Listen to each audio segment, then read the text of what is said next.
Hello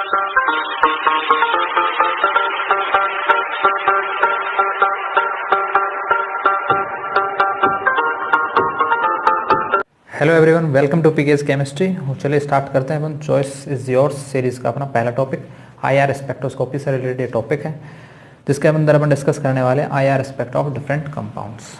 तो देखिए, IR spectra discuss करने से पहले अपन जो भी आईआर फ्रिक्वेंसीज होती हैं उनके बारे में नॉलेज लेंगे अपन, ठीक है, कि आईआर फ्रिक्वेंसीज की रेंज क्या कहाँ से कहाँ तक होती है, ठीक है। तो जनरली जो आईआर फ्रिक्वेंसी की जो रेंज होती है वो अपनी होती है 500 से 4000 सेंटीमीटर इनवर्स की वो रेंज होती है, ठीक है। इस रेंज के अंदर अपन दो टाइप्स के रेंजेस को पढ़ते हैं। पहली रेंज इसमें आती है 500 से 1500 सेंटीमीटर इनवर्स, ठीक है। दूसरी रेंज आती है 1500 से 4000 सेंटीमीटर इनवर्स, ठीक है। 500 से 1500 और 1500 से 4000 सेंटीमीटर इनवर्स की जो रेंज होती है, ठीक है। अब जनरली जो 500 से 1500 सेंटीमीटर इनवर्स की जो रेंज है उसके अंदर अपन पढ़ते हैं फिंगरप्रिंट रीजन के अंदर, ठीक है। वो जो रेंज होती है वो फिंगरप्रिंट रेंज कहलाती है, फिंगरप्रिंट रीजन कहलाती है, फिंगरप्रिंट क्षेत्र वो कहलाता है। इसी टाइप से 1500 से 4000 सेंटीमीटर की जो रेंज होगी वो अपने फंक्शनल ग्रुप डिटेक्शन, जो अपन फंक्शनल ग्रुप को, जैसे अपने पास कोई भी मॉलिक्यूल अपने को दे दिया और उसमें फंक्शनल ग्रुप को आइडेंटिफाई कर दिया हो, तो उस फंक्शनल ग्रुप को अपन आइडेंटिफाई तभी कर पाएंगे जब अपने पास उसकी फ्रिक्वेंसी का अपने को नॉलेज हो। उसकी आईआर फ्रिक्वेंसी का भी अगर अपने को नॉलेज है तो अपन बता सकते हैं कि उस कंपाउंड में कौन कौन से फंक्शनल ग्रुप प्रेजेंट हैं। तो वो रेंज कहाँ से होगी? वो होगी 1500 से 4000 सेंटीमीटर इनवर्स के बीच में वो रेंज अपनी मिलती है। थोड़ा सा मैं एडवांस लेवल की यहाँ पे बात बताऊंगा इसमें आपको।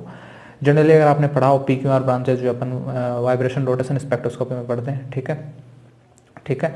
तो वहाँ ये जो अपन फिंगरप्रिंट जो रीजन होती है वहाँ पे जो अपन PQR ब्रांचेस की अपन बात करें तो फिंगरप्रिंट रीजन के अंदर जो अपनी ब्रांच मिलती है वो अपनी क्यू ब्रांच मिलती है, क्यू बैंड्स अपने को मिलते हैं, ठीक है। जनरली कहूँ बेंडिंग वाइब्रेशन भी वहाँ पे वो मिलते हैं। अपन ने, अगर आपने पढ़ा हो, अगर आईआर के अंदर अपन टोटली अपन वाइब्रेशन की अपन बात करते हैं, ठीक है। वाइब्रेशन में अपन दो तरीके के पढ़ते हैं, एक होता है अपना स्ट्रेचिंग वाइब्रेशन होता है, ठीक है, एक होता है बेंडिंग वाइब्रेशन। स्ट्रेचिंग वाइब्रेशन भी अपने पास दो तरीके का होता है, एक होता है सिमेट्रिक स्ट्रेच, एक होता है एसिमेट्रिक स्ट्रेच, ठीक है। तो इस टाइप से मैं वहाँ पे इतना डेप्थ में ना करवा के मैं आपको एक ओवरव्यू दे रहा हूँ इस चीज़ का कि जो स्ट्रेचिंग वाइब्रेशन होते हैं वो सारे से फंक्शनल ग्रुप वाली जो भी रेंज है आईआर फ्रिक्वेंसी की, अपन उसमें उस रेंज को अपन डिस्कस करते हैं, ठीक है। अब स्ट्रेचिंग वाइब्रेशन के अंदर अपनी आती है PR ब्रांचेज, ठीक है। स्ट्रेचिंग कैसा हो सकता है? सिमेट्रिक भी हो सकता है, एसिमेट्रिक भी हो सकता है, ठीक है। तो वो कैसी लाइंस देंगी, कैसी ब्रांचेस देंगी? वो देंगी PR ब्रांचेस या PR बैंड भी जिनको अपन बोलते हैं, ठीक है। वो सारी इस रेंज के अंदर अपने को मिलने वाली है। इसी टाइप से जो बेंडिंग वाइब्रेशन होंगे, ठीक है, जिनको अपन क्यू बैंड भी बोलते हैं, ठीक है, क्यू लाइंस भी अपन बोलते हैं, वो सभी इस फिंगरप्रिंट रीजन में होंगे, या कहूँ 500 से 1500 सेंटीमीटर इनवर्स का वो क्या देंगे? आईआर स्पेक्ट्रा देंगे। ये बात आपको ध्यान में रखनी है। ये तो एक नॉर्मल मैंने बात बताई इसके बारे में। अब जनरली अपन थोड़ा सा इसके आगे का ओवरव्यू अपन देखते हैं। कुछ फैक्टर्स की मैं यहाँ पे बात करूँगा आईआर फ्रिक्वेंसीज पढ़ाने से पहले, ठीक है। कुछ फैक्टर्स, कौन कौन से फैक्टर अपनी आईआर फ्रिक्वेंसीज को इफेक्ट करते हैं, ठीक है। इलेक्ट्रॉन रिपल्शन जितना ज़्यादा होगा अपनी जो फ्रिक्वेंसी, देखिए फ्रिक्वेंसी कहूँ या वेव नंबर कहूँ एक ही बात है, दोनों क्या होती हैं? एक ही बात होती है, क्योंकि अपन फ्रिक्वेंसी को अपन क्या लिखते हैं? न्यू से लिखते हैं अपन, जो 1/2π√K/μ होती है अपने, ठीक है। ये जनरली हर्ट्ज में होती है। इसी को जब अपन किस में कन्वर्ट करते हैं? सेंटीमीटर इनवर्स में कन्वर्ट करते हैं, या कहूँ तो उसको अपन न्यू बार लिखते हैं। इसको अपन किससे डिवाइड कर देते हैं? C से, वेलोसिटी ऑफ लाइट से अपन इसको डिवाइड कर दें तो किस में कन्वर्ट हो जाएगा? सेंटीमीटर इनवर्स में कन्वर्ट हो जाता है। आई बात समझ में? ये हर्ट्ज हो सकता है या फिर सेकंड इनवर्स भी हो सकता है, ध्यान में रखिएगा। इसकी यूनिट इंपॉर्टेंट है फिजिकल में। तो जो फ्रिक्वेंसी है वो 1/2π/K/μ होती है। K क्या होता है? फोर्स कांस्टेंट होता है अपना, ठीक है। म्यू क्या होता है? जो अपन रिड्यूस मास अपन लेते हैं, वो यूनिट होगी हर्ट्ज या सेकंड इनवर्स। तो फ्रिक्वेंसी कहूँ या कहूँ न्यू बार, एक ही बात है। वेव नंबर कहूँ या फ्रिक्वेंसी कहूँ, एक ही बात है। जनरल इसी में अपन अपनी आईआर फ्रिक्वेंसी को मेजर करते हैं, तभी यहाँ पे सेंटीमीटर इनवर्स एटसेट्रा लिखा हुआ है। आई बात समझ में? तो पहले आपको को ध्यान रखनी है कि इलेक्ट्रॉन रिपल्शन से फ्रिक्वेंसीज इंक्रीज होती हैं। फ्रिक्वेंसी कहूँ या वेव नंबर कहूँ, एक ही बात है, दोनों इंक्रीज होंगी, ठीक है। कहीं अगर रेजोनेंस अपने को मिल रहा है तो रेजोनेंस से अपनी जो फ्रिक्वेंसीज हैं वो डिक्रीज होती हैं। लेकिन इसका थोड़ा सा एक्सेप्शन कैसा आता है? अपन जो एस्टर वगैरह पढ़ते हैं अपन, वहाँ थोड़ी सी अलग चीज़ आती है, वो पे अपन आगे सीख लेंगे। इसी टाइप से माइनस आई इफेक्ट, जो इंडक्टिव इफेक्ट होता है, इंडक्टिव इफेक्ट में भी जो माइनस आई इफेक्ट होगा वो अगर कहीं प्रेजेंट है तो अपनी जो फ्रिक्वेंसी है आईआर फ्रिक्वेंसी वो इंक्रीज हो जाती है। इसी तरीके से इलेक्ट्रॉन डोनेटिंग ग्रुप अगर प्रेजेंट हैं तो भी अपनी आईआर फ्रिक्वेंसी क्या होगी? डिक्रीज होगी। इलेक्ट्रॉन डोनेटिंग ग्रुप से अपनी आईआर फ्रिक्वेंसीज क्या होती हैं? डिक्रीज होती हैं।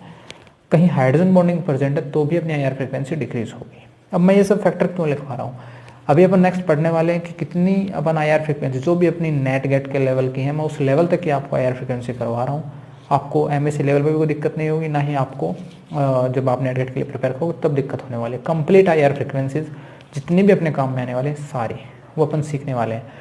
तो वो डाटा आपको पूरा एक पेज का डाटा, वो आपको डाटा भी याद होना चाहिए, साथ में उस डाटा के साथ साथ आपको ये फैक्टर्स याद होने चाहिए, क्योंकि सिर्फ वो फ्रिक्वेंसी याद करना इंपॉर्टेंट नहीं है, क्योंकि फ्रिक्वेंसीज बदलती रहती हैं, थोड़ा बहुत उनमें आगे पीछे का चेंज होता रहता है, कभी इंक्रीमेंट मिलेगा कभी आपको डिक्रीमेंट मिलेगा उन फ्रिक्वेंसीज में। क्यों मिलेगा? इन फैक्टर्स की वजह से, ठीक है, वो अपन सीखने वाले। इन फैक्टर्स की वजह से उन IR फ्रिक्वेंसीज में थोड़ा थोड़ा चेंज होता रहता है। आई बात समझिए। सपोज कहीं किसी फंक्शनल ग्रुप की फ्रिक्वेंसी मान लो 1730 सेंटीमीटर आ रही है, ठीक है, 1730 सेंटीमीटर आ रही है उसकी नॉर्मल फ्रिक्वेंसी है उस ग्रुप की, ठीक है।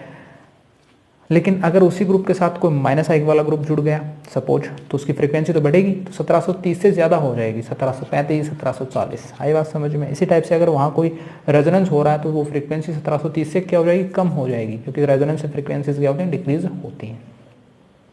ये बातें आपको ध्यान में रखनी है। तो अपन अब नेक्स्ट अपन स्टार्ट कर रहे हैं अपना जो कौन कौन सी इंपॉर्टेंट फ्रिक्वेंसीज हैं अपन उनके बारे में डिस्कस करने वाले हैं। नेक्स्ट अभी अपन पढ़ने वाले हैं कुछ इंपॉर्टेंट स्ट्रेचिंग फ्रिक्वेंसीज के बारे में, ठीक है। मैं आपको एक सीक्वेंस में चीज़ें याद करवाऊंगा और डेली अगर आप इनकी लर्निंग करोगे तो आप इस चीज़ को सीख जाओगे इजी वे में। कुछ ज़्यादा हार्ड नहीं है, दिखने में आपको हार्ड लग रही है लेकिन वैसे हार्ड नहीं है। रेगुलर प्रैक्टिस से आपको ये चीज़ें माइंड में, ये जो फ्रिक्वेंसी सारी याद हो जाएंगी। पहला अपन पढ़ते हैं, सबसे जो ज़्यादा से ज़्यादा होती है वो होती है OH स्ट्रेचिंग। देखिए अभी यहाँ पे एक चीज़ और बता रहा हूँ मैं आपको, ये सारी की सारी जितनी भी फ्रिक्वेंसीज लिखी हुई हैं ये सारी स्ट्रेचिंग फ्रिक्वेंसीज हैं। क्या है? स्ट्रेचिंग फ्रिक्वेंसीज हैं। बेंडिंग फ्रिक्वेंसी की अपन बात नहीं कर रहे हैं, ठीक है। बेंडिंग फ्रिक्वेंसी की रेंज मैंने आपको बता दी, लगभग 500 से 1000 भी होती है, 500 से 1500 सेंटीमीटर भी होती है, वो फिंगरप्रिंट रीजन में आती हैं, ठीक है। जनरली बेंडिंग वाइब्रेशंस वो होते हैं। तो अपन यहाँ पे बेंडिंग वाइब्रेशन या बेंडिंग फ्रिक्वेंसी की बात ना करके अपन याद करते हैं सारी स्ट्रेचिंग फ्रिक्वेंसी। क्यों स्ट्रेचिंग फ्रिक्वेंसी करते हैं? क्योंकि ये अपने फंक्शनल ग्रुप को डिटेक्ट करती हैं, ठीक है, ताकि अपन किसी भी कंपाउंड को देख के अपन ये बता सकें कि उसमें कितने टाइप्स की फ्रिक्वेंसीज प्रेजेंट हैं। आई बात समझ में? अब अपन कर रहे हैं पहला OH stretching. OH stretching, oxygen hydrogen bond की जो स्ट्रेचिंग फ्रिक्वेंसी होती है वो होती है फ्री OH। फ्री OH का मतलब है जब OH ग्रुप से कोई भी अदर कोई भी हाइड्रोकार्बन या कुछ भी कंपाउंड नहीं जुड़ा हुआ है, सिर्फ फ्री OH है, तो फ्री OH की फ्रिक्वेंसी होती है 3600 सेंटीमीटर इनवर्स। 3600 सेंटीमीटर इनवर्स वो फ्रिक्वेंसी होती है सबसे ज़्यादा, ठीक है। कैसी फ्रिक्वेंसी? स्ट्रेच फ्रिक्वेंसी है, ठीक है। इसी टाइप से अगर OH कहीं प्रेजेंट है तो ऑब्वियस वो हाइड्रोजन बॉन्डिंग भी शो करता है, हाइड्रोक्सिल ग्रुप करना, ठीक है। तो वो अगर OH ग्रुप अगर हाइड्रोजन बॉन्डिंग शो कर रहा है, हाइड्रोजन बॉन्डिंग भी कैसी, जैसे इंट्रामोलिकुलर हाइड्रोजन बॉन्डिंग शो कर रहा हो, तो उस टाइम उसकी फ्रिक्वेंसी क्या होगी, 3600 से घट के क्या हो जाएगी, 3200 से 3300 की रेंज में आ जाती है, ठीक है। इसी टाइप से अगर ये हाइड्रोजन बॉन्डिंग इंटरमोलिकुलर है, अलग अलग अणुओं के बीच में, अलग अलग कंपाउंड्स के बीच में हो रही है, तब फ्रिक्वेंसी हो जाती है 3300 से 3400 सेंटीमीटर इनवर्स। ये बात आपको, ये डाटा आपको याद रखना है, बहुत इंपॉर्टेंट है डाटा, ठीक है। Free OH 3600 centimetre inverse, free OH frequency, oxygen hydrogen bond की फ्रिक्वेंसी, स्ट्रेच फ्रिक्वेंसी की अपन बात कर रहे हैं यहाँ पे, ठीक है। ये डाटा आप याद रख लोगे। इसी टाइप से अपन बात करते हैं NH स्ट्रेचिंग की, NH, ठीक है, एमीन स्ट्रेचिंग की। तो जो NH बॉन्ड की स्ट्रेचिंग होगी 1 डिग्री एमीन में होगी 3300 या 3400 सेंटीमीटर इनवर्स। इसी टाइप से 2 डिग्री एमीन में होगी 3100 से 3500 सेंटीमीटर इनवर्स। ये डाटा भी आपको याद रखना है। NH स्ट्रेचिंग फ्रिक्वेंसी है, ठीक है, नाइट्रोजन हाइड्रोजन बॉन्ड की फ्रिक्वेंसी, स्ट्रेचिंग फ्रिक्वेंसी। अब अपन नेक्स्ट मूव करते हैं कार्बन हाइड्रोजन स्ट्रेचिंग फ्रिक्वेंसी की। कार्बन हाइड्रोजन स्ट्रेचिंग फ्रिक्वेंसी, जैसे मैं बात करूँ एल्डिहाइड ग्रुप, आपको पता है एल्डिहाइड में क्या दिख रहा है आपको, C double bond H, CHO group ही तो होता है एल्डिहाइड। तो उस एल्डिहाइड ग्रुप में कार्बन हाइड्रोजन बॉन्ड प्रेजेंट है, इसका मतलब यहाँ पे कार्बन हाइड्रोजन स्ट्रेचिंग फ्रिक्वेंसी है, ठीक है। यहाँ आपको एक बॉन्ड और भी नजर आ रहा है, carbon oxygen bond, carbon double bond oxygen, ये भी अपन आगे पढ़ने वाले हैं। मगर जनरली बात करूँ कार्बन ऑक्सीजन बॉन्ड, ये कैसा कैसा ग्रुप आपको दिखाई दे रहा है, ये ग्रुप कार्बोनिल ग्रुप बोल सकते हैं अपने इसको, ठीक है। तो कार्बोनिल की भी स्ट्रेचिंग फ्रिक्वेंसी अपन पढ़ने वाले हैं। तो IR में आपको क्या करना है, जो भी कंपाउंड आपको दिया हुआ होता है उस कंपाउंड को एकदम आप ओपन स्ट्रक्चर में आप एकदम लिख दीजिए, ठीक है। उसको आप एकदम ओपन स्ट्रक्चर में लिखिए और वहाँ पे देखिए आप कौन कौन से कितने टाइप्स के बॉन्ड्स प्रेजेंट हैं, उसमें उतनी टाइप की स्ट्रेचिंग फ्रिक्वेंसीज, बेंडिंग फ्रिक्वेंसीज आपको देखने के मिलेंगी और उसके लिए आपके लिए डाटा हेल्पफुल रहेगा। तो अपन बात करें अगर कार्बन एल्डिहाइड में जो CH फ्रिक्वेंसीज होती है, वो CH फ्रिक्वेंसी 2 टाइप की फ्रिक्वेंसीज रखती है, 2700 से 2800 सेंटीमीटर इनवर्स और एक होती है 2800 से 2900 सेंटीमीटर इनवर्स, ठीक है।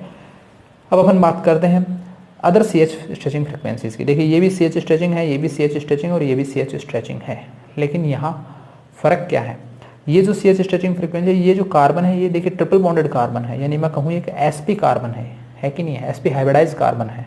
तो इस sp हाइब्रिडाइज कार्बन में जो सी एच स्ट्रेचिंग फ्रिक्वेंसी होगी 3300 सेंटीमीटर इनवर्स।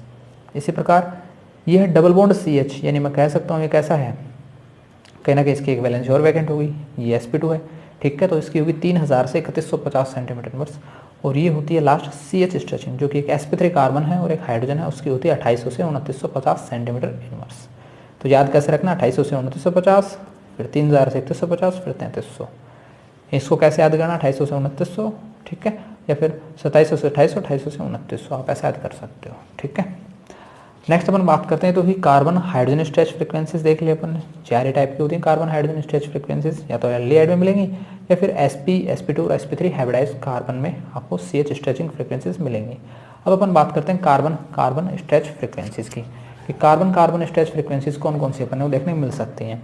कार्बन स्ट्रेच में देखिएगा, एक कार्बन सिंगल बॉन्ड की स्ट्रेच फ्रिक्वेंसी आए तो 1100 centimetre inverse, carbon double bond carbon की स्ट्रेच फ्रिक्वेंसी आए तो 1600 सेंटीमीटर इनवर्स, या कहूँ एल्कीन की स्ट्रेच फ्रिक्वेंसी, और कार्बन ट्रिपल बॉन्ड कार्बन या कहूँ एल्काइन की स्ट्रेच फ्रिक्वेंसी होगी तो होगी 2100 सेंटीमीटर इनवर्स। इजी आप याद कर सकते हो, 1100, 1600, 2100, 500 का इनमें गैप है, ठीक है। इसी प्रकार कार्बन ट्रिपल बॉन्ड नाइट्रोजन जो साइनाइड वाली होती है, उनमें स्ट्रेच फ्रिक्वेंसी क्या होगी 2200 सेंटीमीटर इनवर्स, 2100 2200 लगभग सिमिलर से ही है। इसी टाइप से अपन देख सकते हैं, ये अपना एलिन है, कार्बन डबल बॉन्ड कार्बन, ठीक है, या फिर ये कहूँ कीटीन, इसको अपन बोलते हैं, इस ग्रुप को अपन क्या बोलते हैं, कीटीन ग्रुप बोलते हैं। तो इसकी जो फ्रिक्वेंसी होगी वो लगभग 2100 से 2350। तो नॉर्मल आप देख सकते हो ये फ्रिक्वेंसीज, ठीक है। अब अपन सबसे इंपॉर्टेंट जो काफ़ी बार जहाँ से नेट गेट में भी क्वेश्चन आते हैं और अपने एमएससी लेवल के एग्जाम में क्वेश्चन आते हैं, वो होती है carbonyl stretch frequency, C double bond O stretch frequency की बात करते हैं। तो C double bond stretch frequency सबसे ज़्यादा आपको मिलेगी इन एसिल हैलाइड में, एसिड हैलाइड भी इनको बोलते हैं, एसिल हैलाइड भी इनको बोलते हैं। यहाँ एक्स ग्रुप है, एक्स कोई भी हैलोजन ग्रुप हो सकता है, फ्लोरीन, क्रोमिन, ब्रोमीन, आयोडीन, आई बात समझ में, ठीक है। तब ये जो सी डबल बॉन्ड होगी, जो स्ट्रेचिंग फ्रिक्वेंसी होगी वो होगी 1800 से 1860 सेंटीमीटर इनवर्स। लेकिन याद रहे यहाँ पर जो ग्रुप होगा वो कैसा होगा, कोई भी halogen group, fluorine, chlorine, bromine, iodine. अब यहाँ इंपॉर्टेंट बात आती है, अगर यहाँ फ्लोरीन हो, ठीक है, और उसके कंपेयर में यहाँ पे क्लोरीन भी हो, तब किसकी ज़्यादा होगी, ऑब्वियस बात है फ्लोरीन अगर यहाँ पे लगा होगा तो वो ज़्यादा C double bond stretching frequency show करेगा, क्योंकि फ्लोरीन कैसा है, ज़्यादा माइनस इफेक्ट रखता है, इस वजह से, ठीक है। देन किसके कंपेयर में, क्लोरीन के कंपेयर में या ब्रोमीन के कंपेयर में, तो ये बात आप देख सकते हो। देन अपन पढ़ते हैं सबसे ज़्यादा तो होगी कार्बोनिल की स्ट्रेचिंग फ्रिक्वेंसी किसमें, एसिड हैलाइड में या एसिल हैलाइड में। देन होती है अपनी एनहाइड्राइड में 1820 से 1850 या 1750 से 1780 सेंटीमीटर इनवर्स। नेक्स्ट अपन देखते हैं एस्टर, एनहाइड्राइड के बाद आती है एस्टर की सबसे ज़्यादा C double bond stretching frequency 1735 से 1740 सेंटीमीटर इनवर्स। देन अपन पढ़ते हैं एल्डिहाइड में C double bond of frequency 1720 से 1740 सेंटीमीटर इनवर्स। देन अपन पढ़ते हैं एसिड के अंदर, ठीक है, या कार्बोक्सिलिक एसिड इसको अपन बोल सकते हैं। एसिड्स में क्या होती है C double bond of frequency 1700 से 1725 सेंटीमीटर इनवर्स। इसी प्रकार कीटोन में अपन पढ़ते हैं 1705 से 1725, और इसी प्रकार अपन क्या पढ़ते हैं इन एमाइड्स में अपन पढ़ते हैं 1630 से 1695 सेंटीमीटर इनवर्स। ये सभी वेरी कर सकती हैं कब, जब इन पे कोई लगे इलेक्ट्रॉनिक इफेक्ट। इलेक्ट्रॉनिक इफेक्ट से मतलब है कोई रेजोनेंस लगे, कोई इंडक्टिव इफेक्ट लगे, कोई हाइड्रोजन बॉन्डिंग वगैरह इनमें हो, तो उन सभी से ये चीज़ें वेरी कर सकती है। थोड़ा बहुत इनमें आगे इंक्रीमेंट डिक्रीमेंट देखने को मिल सकता है, लेकिन ये मैन जब इन पे कोई ग्रुप नहीं लगा हुआ तब ये फ्रिक्वेंसीज हैं, ठीक है। आई बात समझ में। सपोज यहीं इस आर की जगह कोई कॉन्जुगेशन वाला ग्रुप लगा हुआ हो, जैसे कोई बेंजीन ही लगी होती यहाँ पर, तो जैसे मैंने आपको बताया बेंजीन यहाँ पे लगी हुई तो वो रेजोनेंस शो करेगा, कॉन्जुगेशन होगा तो 1720 से कम ही आएगी फ्रिक्वेंसी। ये बात आपको ध्यान में रखनी है, ठीक है। इसका थोड़ा सा एक एक्सेप्शन कैसे, मैं आपको वैसे ओरल रूप में फॉर्म में मैं बता रहा हूँ। देखिएगा यहाँ इस एल्किल की जगह अगर कोई बेंजीन ग्रुप लग गया, सपोज कोई फेनिल ग्रुप जिसको अपन बोलते हैं, फेनिल लग गई, मतलब अब कॉन्जुगेशन क्या होगा, इस साइड में होगा, रेजोनेंस इस साइड में होगा, ठीक है। अगर इस साइड में रेजोनेंस हो रहा है तो आपकी फ्रिक्वेंसी डिक्रीज होगी, लेकिन अगर इस आर की जगह कोई कॉन्जुगेशन वाला ग्रुप लग गया इधर, सपोज इधर कोई डबल बॉन्ड लग गया है, फिर इधर कोई फेनिल रिंग लग गई, अगर इस ऑक्सीजन की साइड में अगर कोई रेजोनेंस हो रहा है तो उस साइड में फ्रिक्वेंसी क्या होती है 1735 या 40 से ज़्यादा ही आपको देखने को मिलती है। ये थोड़ा सा एक एक्सेप्शन कैसा है, ठीक है, ये बात आप ध्यान में रखिएगा। नेक्स्ट थोड़ी सी अपन और बात कर लेते हैं, ये भी बहुत ज़्यादा इंपॉर्टेंट है। आपको कहीं CO+ मिले, CO+ की फ्रिक्वेंसी पूछे तो वो सबसे ज़्यादा होती है, कार्बोनिल ही चल रहा है, ठीक है। CO+, ये जनरली आपको मिलेंगी ऑर्गेनोमेटलिक की। ये जो फ्रिक्वेंसीज हम आपको ऑर्गेनोमेटलिक एक यूनिट चलती है अपने, उस ऑर्गेनोमेटलिक के रेस्पेक्ट में करवा रहा हूँ। CO+ की मिलेगी आपको 2183 सेंटीमीटर और सबसे ज़्यादा। नेक्स्ट, जब ये कार्बोनिल अपने इलेक्ट्रॉन दे किसको, एक इलेक्ट्रॉन डेफिशिएंट एटम को अपने इलेक्ट्रॉन दे, जैसे बोरॉन की खाली पी ऑर्बिटल में इलेक्ट्रॉन दे रहा है फिलहाल कोऑर्डिनेशन बॉन्ड के थ्रू, उस टाइम में थोड़ी फ्रीक्वेंसी डिक्रीज हो जाती है 2163। नेक्स्ट, CO फ्री, कार्बोनिल जब एकदम फ्री ग्रुप हो उस टाइम में इसकी फ्रीक्वेंसी होती है 2143, ठीक है। नेक्स्ट, जब इस कार्बोनिल से कोई मेटल अटैच्ड हो जाती है, एक मेटल अटैच्ड हो जाती है, एक मेटल, तब इसकी फ्रीक्वेंसी और डिक्रीज हो जाती है, 1850 से 2150 रेंज की हो जाती है। जब इस कार्बोनिल से, देखिए मैंने लिखा μCO, म्यू का मतलब होता है दो मेटल्स अटैच्ड होना, ठीक है। इस म्यू का मतलब क्या है, इस कार्बोनिल से दो मेटल अटैच्ड हैं ब्रिजिंग में, इस म्यू का ये मतलब होता है, आपने ऑर्गेनोमेटलिक में पढ़ा होगा। तब फ्रीक्वेंसी हो जाती है 1750 से 1850। और म्यू स्क्वायर का मतलब होता है इस कार्बोनिल से तीन मेटल्स अटैच्ड होती हैं, ठीक है, तीन ब्रिजिंग मेटल्स अटैच्ड होती हैं, तब फ्रीक्वेंसी हो जाती है 1600 सेंटीमीटर इनवर्स। तो ये कुछ फ्रीक्वेंसीज हैं जो आपको ध्यान में रखनी है। इसी टाइप से अपन बात करते हैं नाइट्रोसिल स्ट्रेच फ्रीक्वेंसी की, एनो स्ट्रेचिंग फ्रीक्वेंसी की भी मैंने यहाँ पे बात कर ली। अगर NO+ है तो फ्रीक्वेंसी होगी 2100 सेंटीमीटर इनवर्स। अगर इस NO से कोई एक मेटल अटैच है, इस नाइट्रोसिल से एक मेटल अटैच्ड है, तो फ्रीक्वेंसी 1600 से 1800 सेंटीमीटर इनवर्स। और अगर μNO है, म्यू मतलब वही दो मेटल अटैच्ड होना, तो जब इस NO से नाइट्रोसिल से दो मेटल अटैच्ड होंगी तो फ्रीक्वेंसी हो जाएगी 1500 सेंटीमीटर इनवर्स। तो आपने एक चीज़ नोटिस की होगी कि कार्बोनिल हो या नाइट्रोसिल हो, जब जैसे मेटल्स अटैच्ड होने लगती हैं फ्रीक्वेंसीज डिक्रीज होने लगती है, CO फ्रीक्वेंसीज की या फिर NO फ्रीक्वेंसीज की, ठीक है। देखिएगा, फ्रीक्वेंसी डिक्रीज होने का मतलब आप समझ सकते हो, जो मैंने आपको फॉर्मूला लिखा है उस हिसाब से। अगर फ्रीक्वेंसी डिक्रीज हो रही है तो सिंपल वे में अपन बोल सकते हैं कि कहीं ना कहीं उनका बॉन्ड स्ट्रेंथ उनकी वीक होती जा रही है, तभी उनकी फ्रीक्वेंसी भी डिक्रीज हो जाती है। जितना ज़्यादा स्ट्रॉन्ग बॉन्ड होगा उतनी ही ज़्यादा उनकी अच्छी फ्रीक्वेंसी होगी, बात आपने ध्यान में रखिएगा। तो ये कुछ फ्रीक्वेंसीज़ हैं IR की जो आपको याद होंगी, तभी आप किसी IR स्पेक्ट्रा को आइडेंटिफाई कर सकते हो, या आपको सपोज कोई IR फ्रीक्वेंसी दी होगी तभी आप उसके बेसिस पे बता सकते हो कि इस कंपाउंड की ये फ्रीक्वेंसी होने वाली है, या इस कंपाउंड ये फंक्शनल ग्रुप रख रहा है। सपोज कोई फंक्शनल ग्रुप दे दिया, उसकी फ्रीक्वेंसी पूछ ली, तो आप इस डाटा से बता सकते हो। या फिर क्वेश्चन रिवर्स आ सकता है कि आपको कुछ फ्रीक्वेंसीज दे दी जाए और आपसे पूछे कि अब आप बताओ इस फ्रीक्वेंसी पर कौन कौन से फंक्शनल ग्रुप प्रेजेंट होंगे, तो ये भी डाटा आपको बहुत ज़्यादा हेल्पफुल रहेगा। तो ये डाटा आपको कंप्लीट याद होना चाहिए, तभी आप IR स्पेक्ट्रा को आइडेंटिफाई कर सकते हो। नेक्स्ट अब अपन एग्जाम्पल कर रहे हैं, ठीक है। सबसे पहले अपन ले रहे हैं एल्केन्स के बारे में, ठीक है, कि अगर अपन एल्केन का एग्जाम्पल लें तो अपन उसमें कैसे आइडेंटिफाई करें कि उसमें कौन कौन सी स्ट्रेचिंग फ्रीक्वेंसीज हो सकती हैं, कौन कौन सी बेंडिंग फ्रीक्वेंसीज हो सकती हैं। एक एग्जाम्पल मैंने लिखा है डूडेकेन का, जिसके अंदर क्या है, सिंपल एल्केन है और इसमें 12 कार्बन अपने पास प्रेजेंट होते हैं, ठीक है। अब यहाँ पर मैंने कुछ फ्रीक्वेंसीज लिख दी, जैसे मैंने फ्रीक्वेंसी लिख दी 2962 सेंटीमीटर इनवर्स, ऐसे 2872 सेंटीमीटर इनवर्स और ऐसे 772 सेंटीमीटर इनवर्स। सबसे पहले आपको क्या करना होता है, जब भी आपको कंपाउंड दिया होता है उसको एकदम ओपन करिए। जब आप इस कंपाउंड को एकदम ओपनली खोलेंगे तो आपको सिर्फ क्या दिखाई देगा, यहाँ पे सिर्फ आपको दो ही टाइप के बॉन्ड्स जनरली आपको देखने को मिलेंगे। एक आपको मिलेगा कार्बन कार्बन बॉन्ड देखने को मिलेगा, एक मिलेगा आपको कार्बन हाइड्रोजन बॉन्ड देखने को मिलेगा। तो इतना तो सिंपल अपने दिमाग में आ चुका है कि यहाँ या तो कार्बन कार्बन स्ट्रेचिंग फ्रीक्वेंसीज होंगी या फिर कार्बन हाइड्रोजन स्ट्रेचिंग फ्रीक्वेंसीज होंगी, ठीक है। तो जनरली ये दो फ्रीक्वेंसीज आपको दे दी, तो आपको दिमाग में आ चुका होगा कि ये मैंने आपको फ्रीक्वेंसी डाटा लिखवाया, उससे मैच कीजिए वो। अगर आपको डाटा है माइंड में तो आप समझ जाओगे कि 2900, 2850, 2950 के समथिंग मैंने कुछ कार्बन हाइड्रोजन स्ट्रेचिंग फ्रीक्वेंसीज आपको लिखवाई थी। तो इन दो फ्रीक्वेंसीज के बेस पे आप बोल सकते हो ये फ्रीक्वेंसी किसको शो कर रही है, ये कार्बन हाइड्रोजन स्ट्रेचिंग फ्रीक्वेंसीज को शो कर रही है। आई बात समझे। ऐसे अगर कोई फ्रीक्वेंसी लिखी हुई हो वहाँ उस डाटा में 772 सेंटीमीटर इनवर्स, तब आपके माइंड में आना चाहिए कि 500 से 1500 तो आ रहा है किसमें, फिंगरप्रिंट रीजन में, और फिंगरप्रिंट रीजन किसको शो कर रहा है, बेंडिंग वाइब्रेशन को शो कर रहा है।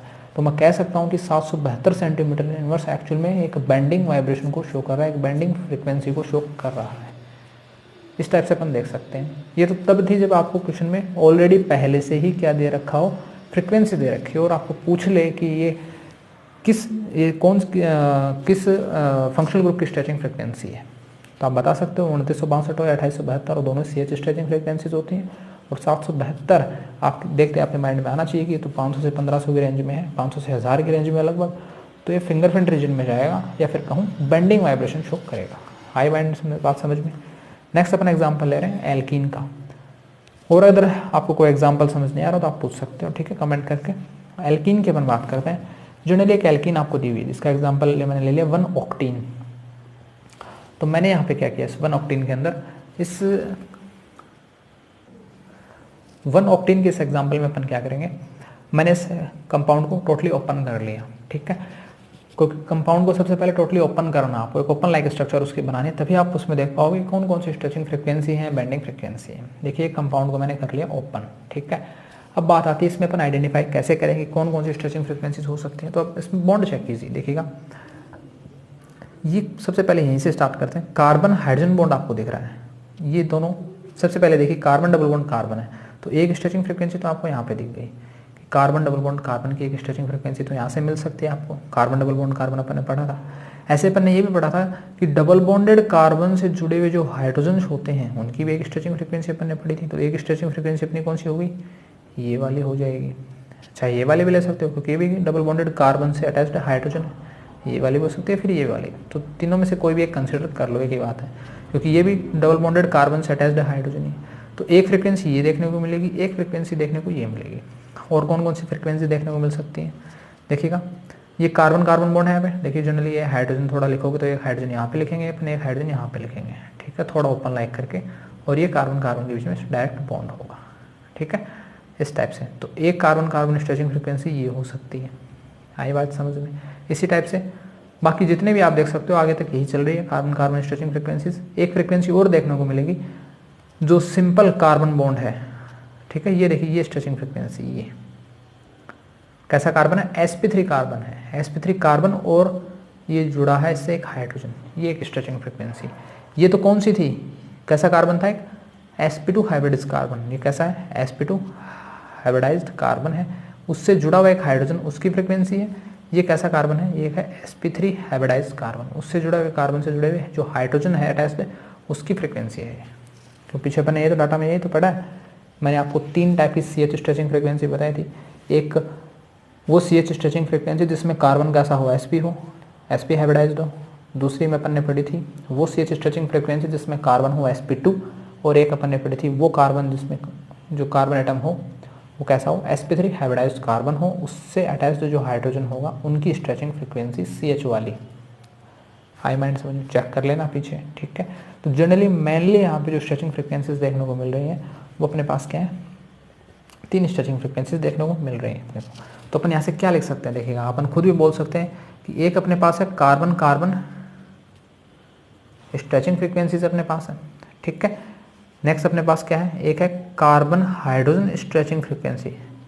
लेकिन ये कार्बन हाइड्रोजन स्ट्रेचिंग फ्रिक्वेंसी मैं कैसी लेके चल रहा हूँ, ये कार्बन हाइड्रोजन स्ट्रेचिंग फ्रिक्वेंसी मेरी है कौन से बॉन्ड की, ओलेफिन बॉन्ड से अटैच्ड। मैंने आगे ओलेफिन लिख दिया, ठीक है, ओलेफिन मतलब कार्बन डबल बॉन्ड कार्बन, ठीक है। ऐसे एक और CH स्ट्रेचिंग फ्रिक्वेंसी है, शॉर्ट में लिखते हैं इसको STR। जनरली तो STR भी लिखा हुआ मिलता है, STRET भी लिखा हुआ मिलता है, कई बार पूरा नाम भी होता है स्ट्रेच, ठीक है।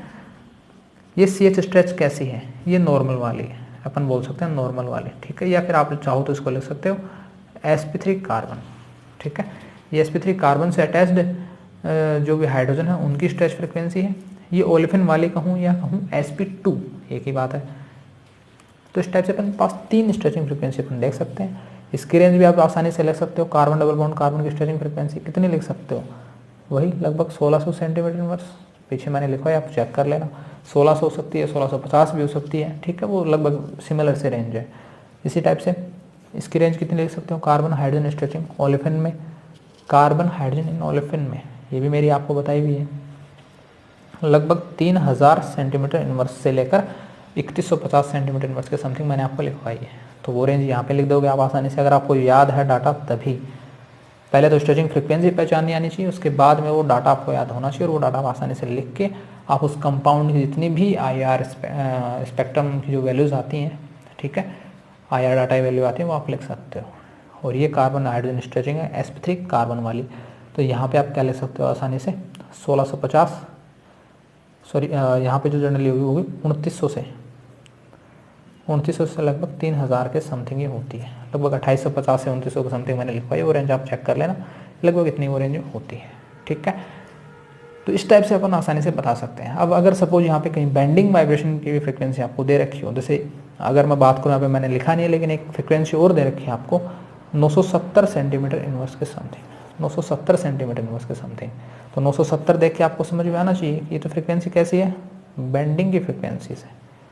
ठीक है, तो कैसी है, बेंडिंग फ्रिक्वेंसी। तो जनरली अपन बेंडिंग की फ्रिक्वेंसीज को याद नहीं रखते हैं, अपने जो नेट गेट के लेवल के एग्जाम होते हैं या एमएससी लेवल के एग्जाम होते हैं, जनरली वहाँ पे स्ट्रेचिंग फ्रिक्वेंसीज ही अपने पास मेजरली होती है। तो ये तो था आपके पास एल्केन का एग्जाम्पल, ये थी एल्कीन का एग्जाम्पल। अब अपन देखेंगे एल्काइन का। नेक्स्ट अपन देखते हैं एल्काइन का एग्जाम्पल। इस एल्काइन के एग्जाम्पल में मैंने एग्जाम्पल लिया वन हेक्साइन मैंने एग्जाम्पल लिया है। इसकी स्ट्रक्चर है, इसको थोड़ा ओपन बनाएंगे तो अपन इस टाइप की स्ट्रक्चर ओपन हो जाएगी। इस वन हेक्साइन में अपन कौन कौन सी स्ट्रेचिंग फ्रिक्वेंसीज अपन देख सकते हैं। देखिएगा आपको दिख रहा होगा, कार्बन कार्बन फ्रिक्वेंसी है, normal carbon carbon single bond frequency है, स्ट्रेच फ्रिक्वेंसी है। ठीक है, इसी टाइप से इस कार्बन से जुड़े जो हाइड्रोजन है उनकी फ्रिक्वेंसी भी मान सकते हो, या फिर इस कार्बन से जुड़े हुए हाइड्रोजन की फ्रिक्वेंसी भी मान सकते हो, क्योंकि ये कार्बन भी कैसा है, sp3 है, और ये कार्बन भी कैसा है, sp3 कार्बन है। तो इनसे जुड़े हुए हाइड्रोजन सेम स्ट्रेचिंग फ्रिक्वेंसीज वो देते हैं। तो चाहे इस कार्बन के हाइड्रोजन ले लो आप, चाहे इस कार्बन के हाइड्रोजन ले लो। ठीक है, मैंने जैसे यहाँ पे CH2 करके एक हाइड्रोजन मैंने इस टाइप से लिख दिया है। ठीक है, और एक फ्रिक्वेंसी मैंने मान ली ये स्ट्रेचिंग फ्रिक्वेंसीज। ठीक है, चाहे तो आप इस कार्बन से जुड़े हुए हाइड्रोजन की भी स्ट्रेचिंग फ्रिक्वेंसी मान सकते हो, एक ही बात है। क्यों, क्योंकि दोनों कार्बन कैसे हैं, sp3 कार्बन है, सेम है, तो उनसे जुड़े हुए हाइड्रोजन भी सेम स्ट्रेचिंग फ्रिक्वेंसी देंगे। नेक्स्ट और कौन कौन सी स्ट्रेचिंग फ्रिक्वेंसीज आपको दिख रही है, एक ये फ्रिक्वेंसी आपको दिख रही है, carbon triple bond carbon stretch frequency, साफ नजर आ रही है आपको। ठीक है, इस टाइप से एक स्ट्रेचिंग फ्रिक्वेंसी और मेजर है CH स्ट्रेचिंग। ये CH स्ट्रेचिंग, ये CH क्यों ले रहे हैं अपन, क्योंकि ये कार्बन अब कैसा है, sp कार्बन है, ना कि sp3 कार्बन है। आई बात समझ में, तो एक स्ट्रेचिंग फ्रिक्वेंसी ये हो जाएगी अपनी। इस टाइप से अपन डिटेक्ट कर सकते हैं कि अपने पास नॉर्मली यहाँ पे 4 टाइप की स्ट्रेचिंग फ्रिक्वेंसी अपन ने देख ली। अब बस आपको वो जो डाटा याद है वो यहाँ पे अप्लाई करना है। तो 4 टाइप की कौन कौन सी हो गई, carbon triple bond carbon stretching हो गई। ठीक है, और कौन कौन सी हो गई, carbon single bond carbon stretch हो गई। इसी टाइप से कार्बन हाइड्रोजन स्ट्रेच हो गई, लेकिन ये कार्बन हाइड्रोजन स्ट्रेच मैंने मान ली sp3 कार्बन वाली, इस कार्बन वाले, या फिर इस कार्बन वाले, या फिर इसकी भी ले सकते हो, या फिर इसकी भी।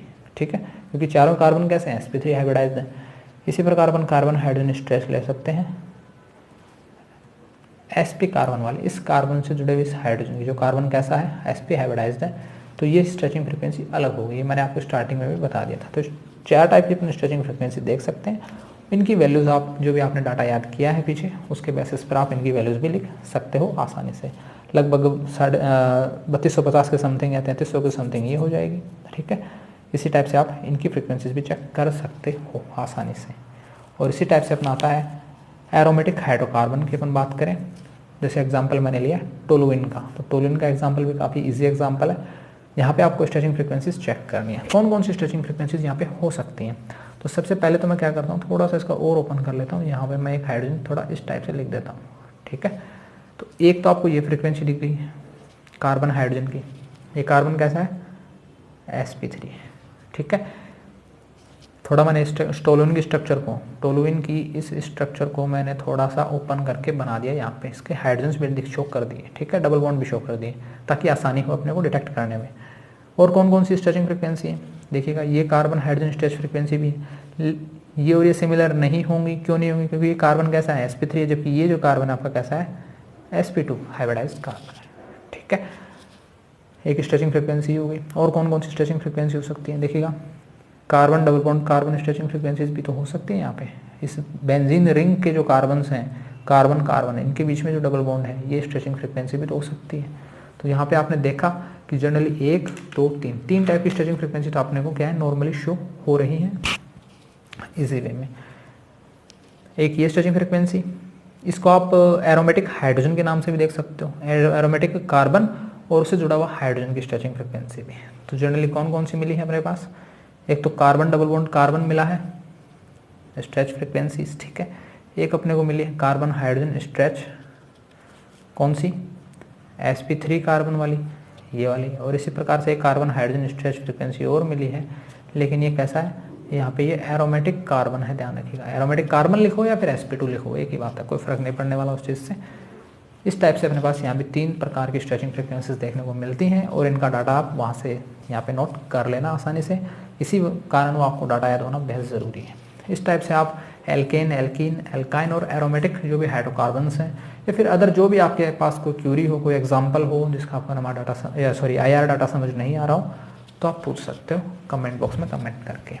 तो आई होप आपको इतना समझ में आया होगा। इंपॉर्टेंट है, IR फ्रिक्वेंसीज आपको याद होनी चाहिए। उसके बेसिस पर आप जो भी कंपाउंड आपको दिया उसको एकदम ओपन कीजिए, आप एकदम ओपन लाइक स्ट्रक्चर बनाइए, उसमें देखिए आप कौन कौन सी स्ट्रेचिंग फ्रिक्वेंसीज प्रेजेंट हैं जो अपन ने याद की हैं वो। फिर कोई दिक्कत नहीं, आप आसानी से आप मार्क्स गेन कर सकते हो। साथ में आपको डाटा तो कंप्लीट याद होना ही होना चाहिए। ठीक है, कोई एग्जाम्पल अगर समझ नहीं आ रहा हो तो आप पूछ लेना, कोई दिक्कत नहीं है। आज के लेक्चर में सिर्फ इतना ही। धन्यवाद, थैंक यू।